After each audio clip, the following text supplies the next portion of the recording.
Coach, a tough start to this one, but able to come back in the third with 4 goals. I guess just your thoughts on how the game went here tonight.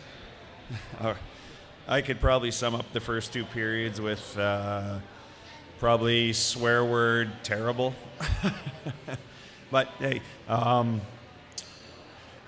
after the second, we went in as a staff and we challenged them and told them that, you can't.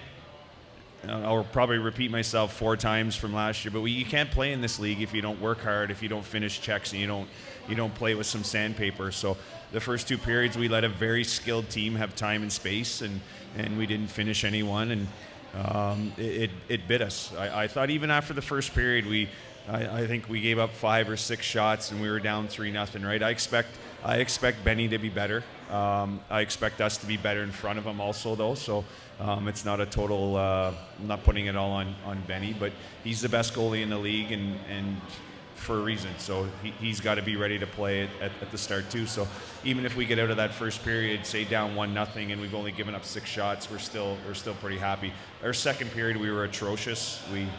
We tried to run and gun a little bit and claw back into the game without playing any kind of structure. And in the third period, we got down to work. And if we would have started that way, the game would have been a totally different game. It would have been entertaining for our fans. It would have been exciting to play. And that's our identity. That's our MO. And that's how we have to play practice. That's how we have to go in the gym with our attitude. That's our MO, and we have to be that. We talk about embracing the grind. This season will be a grind, and we have to embrace it. And Josh Hoover dropping the gloves in the third to start, and that kind of seemed to maybe give you guys some momentum and pump the team up. Yeah, it's great. I mean, we knew what he was like when we brought him in, and he's a kid that's willing to do that.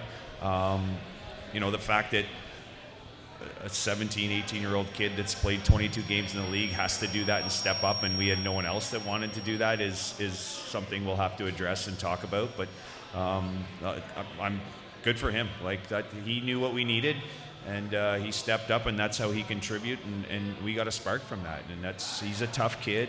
That's not an easy situation, and you don't like to see kids fighting all the time, but it's a part of the game, and it turned the momentum for us.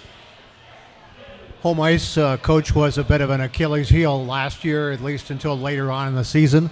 Are you kind of, I know it's just one game, but are you kind of concerned that we could be heading down that same road again? No, I'm not concerned at all. We're 3 games into the season. We're still learning.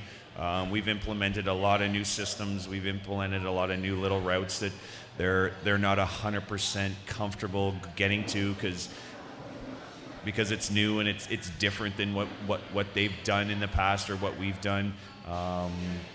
When we executed our D zone, when we executed our breakout, we got out probably 80-90% of the time. And I talked to Patty about it. We have to use it as a learning experience. Last year we weren't very good at home.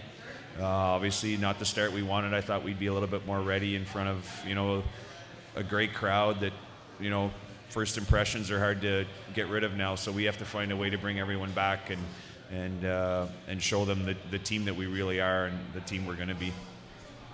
I know we don't always talk about players on the other bench, but he's kind of like a member of the family. Talk to us a little bit about what you saw with Josh Glavin out there tonight. Yeah, I think that's awesome. It's what a class act that Saginaw did, coming in here and playing him. And it was nice to see Theo over on the other side too, right? It was tough parting. Obviously when you have 4 OAs, someone had to go, and we were sending Theo to a real good organization and a real good spot for him where he was going to be successful. And I thought he played well tonight. And it's great seeing local kids playing in the league and playing confident and playing well. So it's I was happy for Josh, and I'm sure his family's super happy too that he can come in here, and that team probably rallied around those 2 guys a little bit, right? They were coming in here, hey, let's win it for those 2, or let's play hard for those 2, and it's good. Last weekend to tonight's game, 2 kind of different teams, 2 different outcomes. You talked before the game about systems with Saginaw. They probably play the most open kind of D-jumping into the play, open kind of run and gun style of game. You were anxious to kind of see how the team would react systems-wise to that. I know it's tough because of the way that the game kind of started. Never really kind of got comfortable in that game.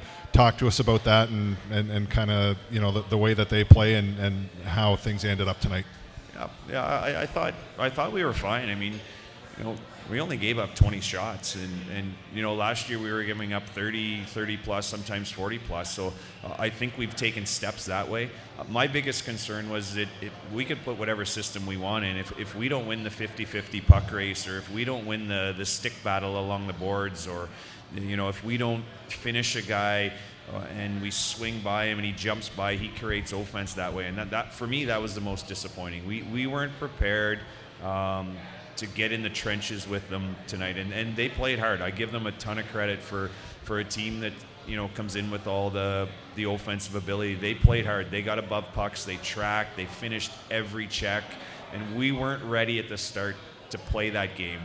We thought we could play a game where maybe we don't get hit, and you know, the third period we were getting hit, we were finishing, and that's how hockey is. That's entertaining hockey. That's fun hockey to play in, and we just weren't ready to get there quick enough. Thanks, Al.